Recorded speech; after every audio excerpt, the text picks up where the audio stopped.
Life will always confront you with a question. Will you risk or will you regret? The greatest tragedy is not death. The greatest tragedy is a life unlived. Many people die old, but they never truly lived. They leave this earth full, not of joy, but of dreams unfulfilled, visions unpursued, and gifts never released. So I ask you today, what are you afraid of losing? And have you considered what you might miss if you never step out? Every great destiny requires risk. Abraham risked leaving his father's house. Esther risked approaching the king. Peter risked stepping out of the boat. And above all, Christ risked his very life for the redemption of mankind. The kingdom of God demands courage. Heaven does not invest in the fearful, it invests in the faithful. To live without risk is to guarantee regret. You cannot pray for a future you are unwilling to pursue. Risk is the price of destiny. Every man and woman who ever changed history had to stand at the crossroads of fear and faith and decide which one would lead them forward. Risk is not an option. It is the very evidence that you are alive. To live without risk is to settle for survival. And survival is the lowest form of living. You are not created merely to make a living, you are created to make a difference. Think for a moment. The child who learns to walk risks falling. The student who raises their hand risks embarrassment. The entrepreneur who begins a business risks failure. The young couple who choose to love each other risk heartbreak. Yet without those risks, there would be no walking, no learning, no creating, no love. Life itself is stitched together by moments of risk. To avoid it is to cancel the possibility of progress. But here is the tragedy. We have trained ourselves to equate safety with wisdom. We have glorified caution as though the highest goal of life is to remain untouched by failure.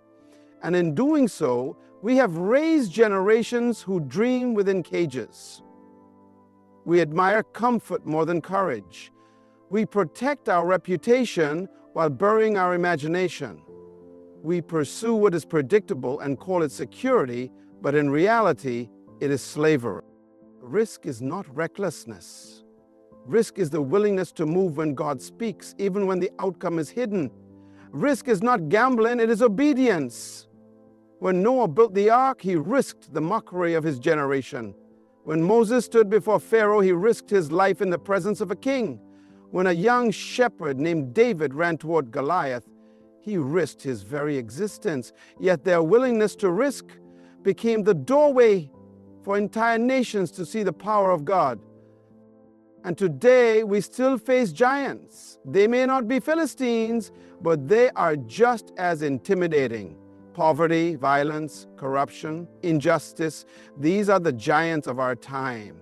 And they will not fall to those who hide in fear. They will only fall to those who are bold enough to risk their comfort for the sake of their community.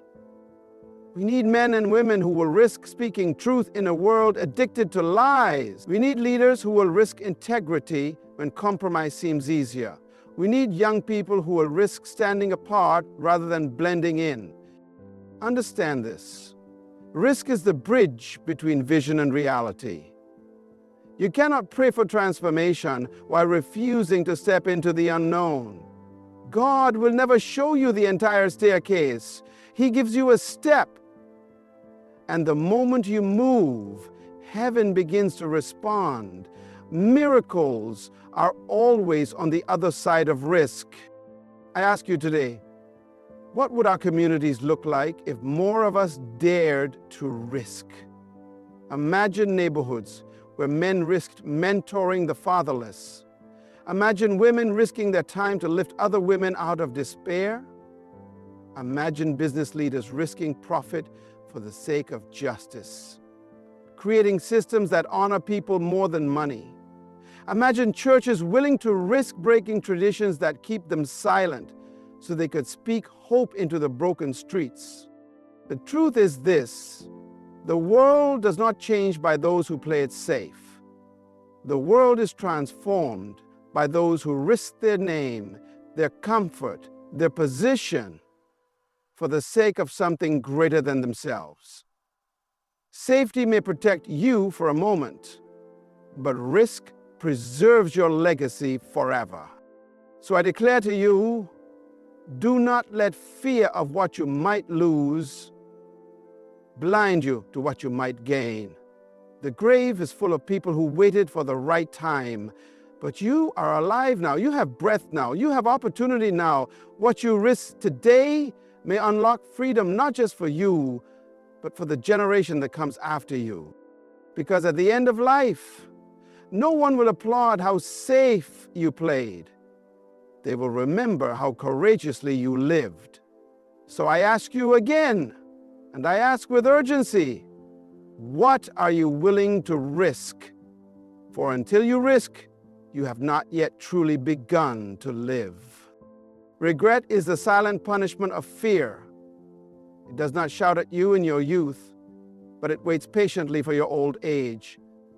It is the voice that whispers when you look back at what could have been, what should have been, what might have been if only you had dared to move. Fear kills more dreams than failure ever will, and regret is its tombstone. The tragedy is that most people think fear keeps them safe, but in truth, fear only delays the pain. You avoid risk today only to inherit regret tomorrow. Regret is heavier than failure. When you fail, you can rise again. When you stumble, you can try again. Failure is a teacher, but regret is permanent. You cannot return to yesterday. You cannot relive the years you wasted, the relationships you neglected, the opportunities you ignored. Regret locks the door and throws away the key. That is why it is the most dangerous harvest of fear. How many people live in regret even now? They regret not saying "I love you" when they had the chance. They regret not reconciling with a brother or sister before death separated them. They regret staying in jobs they hated because they feared the unknown. They regret staying silent in the face of injustice because they feared rejection. Fear always seems logical in the moment, but regret is never logical. Regret is always bitter, always merciless, always haunting. The scriptures say, God has not given us the spirit of fear. If fear is not from God, then fear is a foreign invader. It is a parasite that attaches itself to destiny and drains life from it. When you allow fear to govern your decisions, you are serving an enemy that was never meant to rule you. And the result is predictable. Regret becomes your inheritance. Look at our communities. How many young men regret wasted years in prison because they feared the hard road of discipline? How many young women regret broken hearts because they feared being alone and settled for less than they deserved? How many elders sit on porches today telling stories of what they almost did?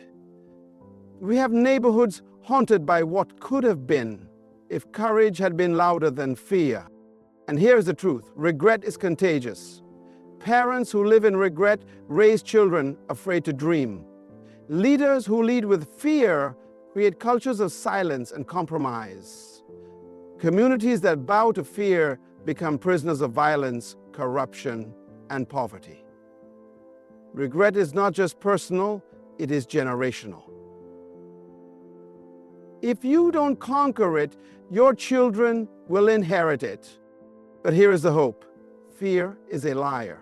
It magnifies the worst possibilities while blinding you to the best opportunities. It says, "What if you fail?" But it never says, "What if you succeed?" It says, "What if you lose everything?" But it never says, "What if you gain more than you imagined?" Fear is half a sentence, but regret is a full stop. And the only way to silence fear is to step forward, even trembling, even uncertain, because movement destroys fear. Let me tell you something important. The graveyards are full, not just of bodies, but of books never written, businesses never started, songs never sung, communities never rebuilt, and the saddest part, most of them could have been. If only someone had chosen risk over fear. The wealth of our nations is buried 6 feet under in the regrets of men and women who waited too long. Do not let your life end in a museum of regret, where your grandchildren point at your wasted potential like artifacts of what might have been. Choose courage. Speak when it is easier to stay silent. Try when it feels safer to withdraw. Love when it feels safer to remain guarded. Act when it feels safer to watch. For the reward of faithfulness is eternal, but the consequence of fear is regret that cannot be undone. So hear me clearly. Regret is the harvest of fear, but you can uproot that seed before it takes root in your life.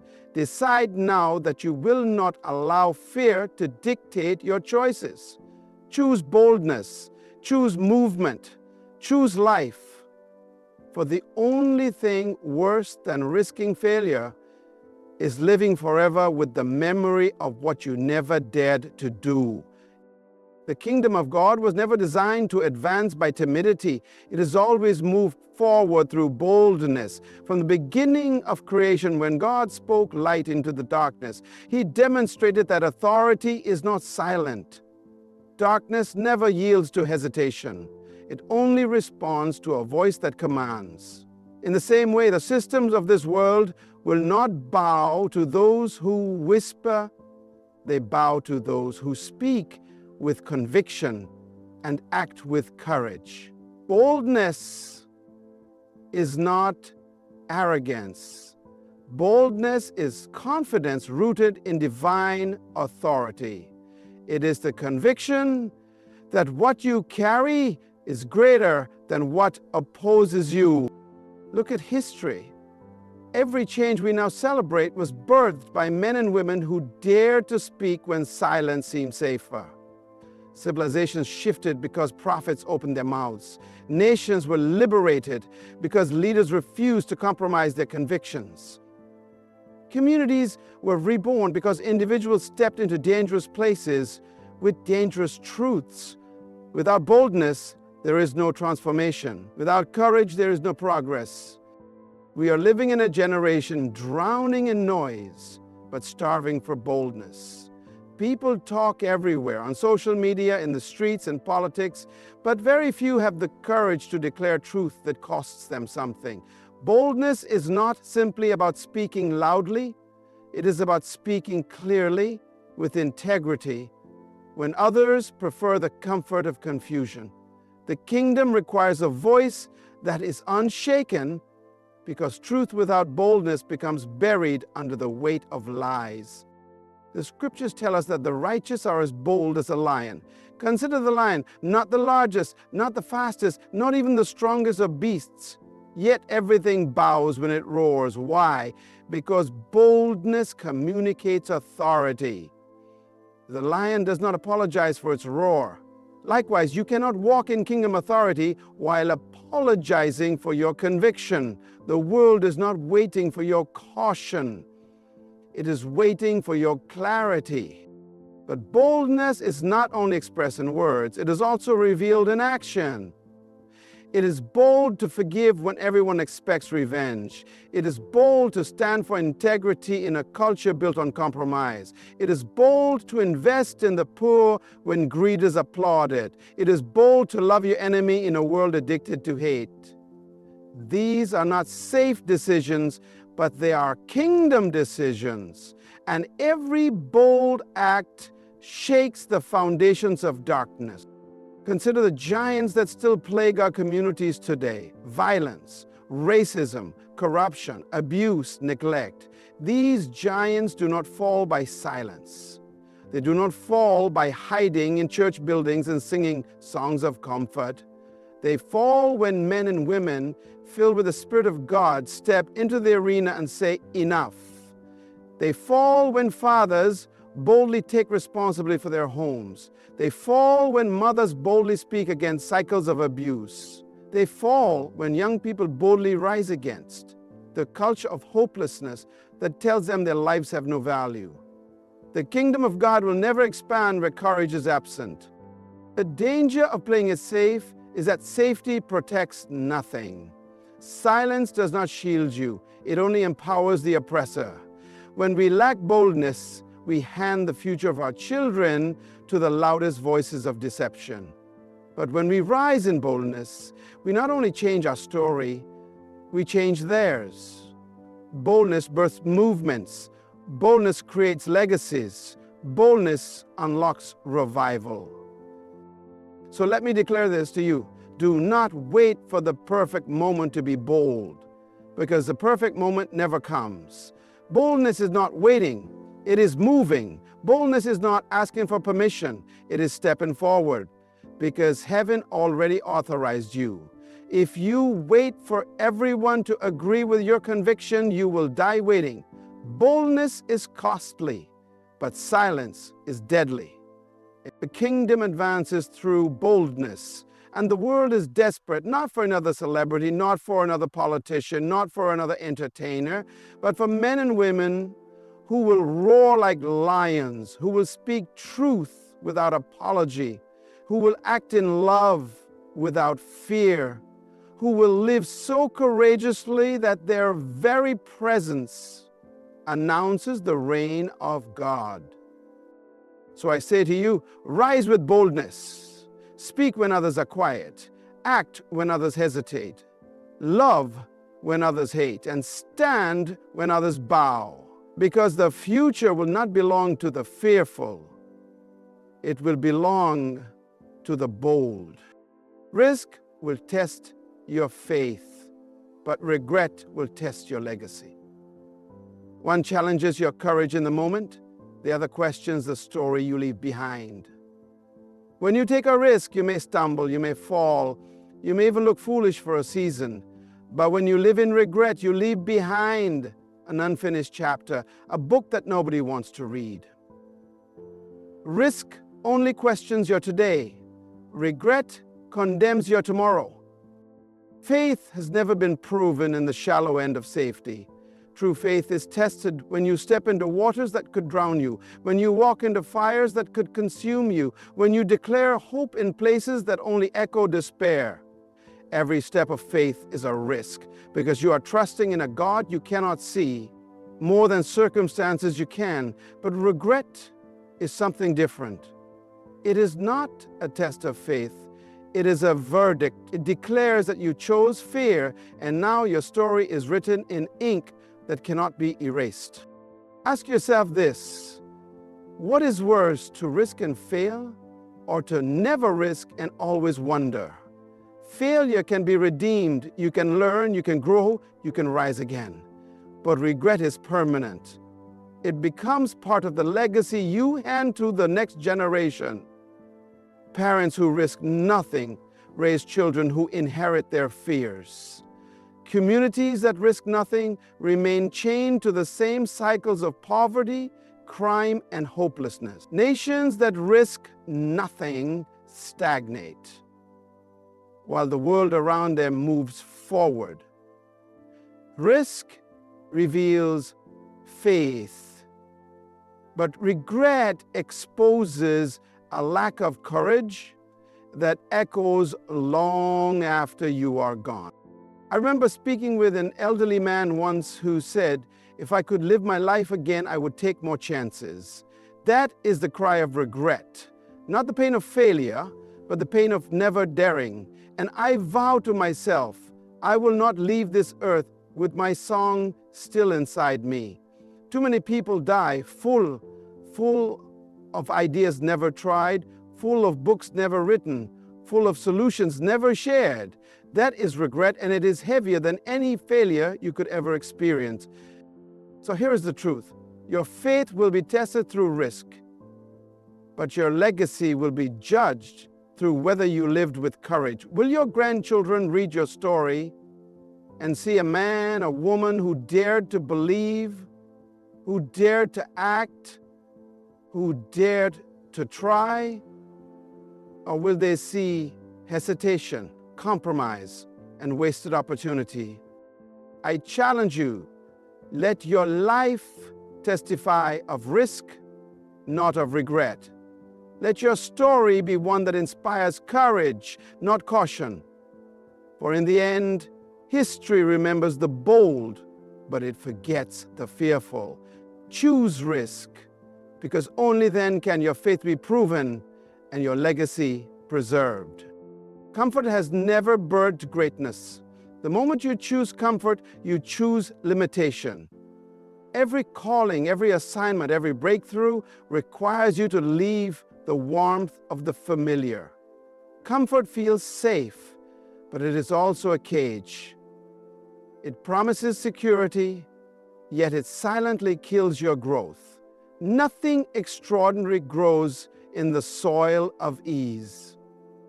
If you remain where it feels comfortable, you will never discover what was waiting for you beyond the boundary of fear. Think of the eagle. When the time comes for the eaglet to fly, the mother stirs the nest, tearing out the soft feathers and exposing the thorns beneath. Why? Because as long as the nest feels comfortable, the eaglet will never stretch its wings. Discomfort is what teaches it to soar. The same is true of you. Sometimes life shakes your nest, not to destroy you, but to push you into flight. If you insist on holding on to comfort, you will never learn the strength of your own wings. History testifies of this truth. No freedom was ever won by those who clung to convenience. No invention was ever created by those who feared disruption. Every reformer, every leader, every pioneer had to leave behind the familiar.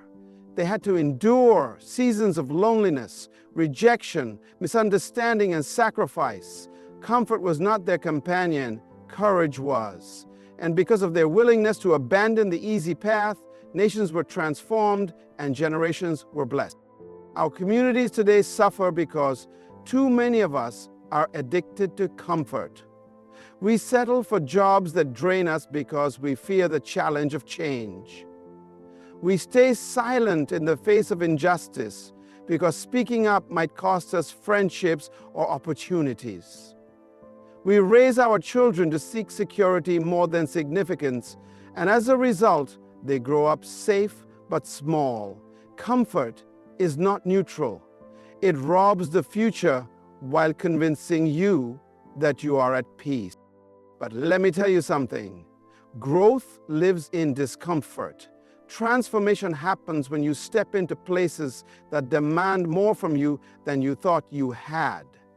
It is in the unfamiliar that your creativity is awakened. It is in the unpredictable that your faith matures. It is in the uncomfortable that you discover the strength and vision that was lying dormant inside you. Inside you. So do not curse the season that makes you uneasy. Do not despise the shaking of your nest. Sometimes that is heaven's invitation to rise higher. The question is not whether you will face discomfort. The question is whether you will allow it to push you forward or hold you back. I challenge you today, refuse the lie of comfort. Refuse to live at the level of safety when you are called to soar. The easy path may protect your feelings for a moment, but only the difficult path will enlarge your life. Greatness demands risk, sacrifice, and endurance. And if you dare to step beyond comfort, you will not only rise, you will lift your family, your community, and even your nation with you. What you risk for the kingdom may cost you in this life, but what you gain cannot be measured by this life. Earthly reward is temporary. Houses crumble, titles fade, money disappears, but eternal reward cannot be erased. Every sacrifice you make for what is right, every stand you take for truth, every act of love you give when no one else notices, these are recorded in a place where moth and rust cannot destroy. That is why risk is never wasted. Even if you lose something in the process, heaven sees and heaven multiplies. The problem is that many of us are too focused on what we might lose now to see what we will gain later. We cling to reputation, to material possessions, to the approval of others, as if those things will last forever. But eternity is longer than your career. Eternity is greater than your bank account. Eternity outlives applause. When you live only for what this world offers, you trade eternal reward for temporary comfort. And in the end, you will discover that what you protected was not worth keeping. Think of the farmer who sows seed. To sow is a risk. You put something valuable into the ground, and for a while it seems like you've lost it. The soil covers it, the rain buries it deeper, and the sun beats down on it. But in time, the harvest comes, and what was risk multiplies beyond recognition. So it is with your life. Every time you risk for righteousness, it is a seed planted. It may look like a loss at first, but heaven has already scheduled the harvest. Our communities desperately need people who are willing to risk for something eternal. We need teachers who will risk their careers to stand for integrity in classrooms. We need business owners who will risk profit to build systems that honor people more than greed. We need leaders who will risk popularity to fight corruption and injustice. These risks may cost something in the short term, but they will leave behind a reward that shapes generations. Understand this. There is a throne beyond every trial, a crown beyond every cross. No one who has ever given their all for truth has ever regretted it in eternity. But those who lived only for themselves will find that their treasures could not follow them. What you risk here echoes forever. What you keep here ends here. So I urge you, lift your eyes beyond the temporary. Measure your life not by what you can hold, but by what will outlive you. Risk for the eternal. Sacrifice for what heaven values. Love when it costs you. Stand when it isolates you. Give when it empties you. Because what you risk for the kingdom will always return with interest, and what you gain will last forever. Choose the eternal reward, because in the end, nothing else will matter. My friends, life will not wait for your hesitation. Every day you are writing the story of either risk or regret. And that story is not only about you, it is about the people who will come after you, the community that will walk in the wake of your decisions, the generations that will either inherit your courage or your fear. The question is simple, yet urgent. Will you risk enough to live fully, or will you regret enough to die empty? I urge you, do not let fear silence your voice. Do not let comfort chain your potential. Do not let regret become the shadow of your life. Step into the unknown. Walk boldly into the assignment you carry. Live in such a way that heaven celebrates and earth remembers. For the future belongs to those who dare to risk everything for what is right, what is true, what is eternal. So as you leave here, carry this truth deep within you. Risk is not loss, it is investment. Regret is not safety, it is prison. The choice is yours. Choose risk, choose courage, choose life. Good luck on your journey, and may you never settle for less than what you were created to be. Thank you, and God bless you.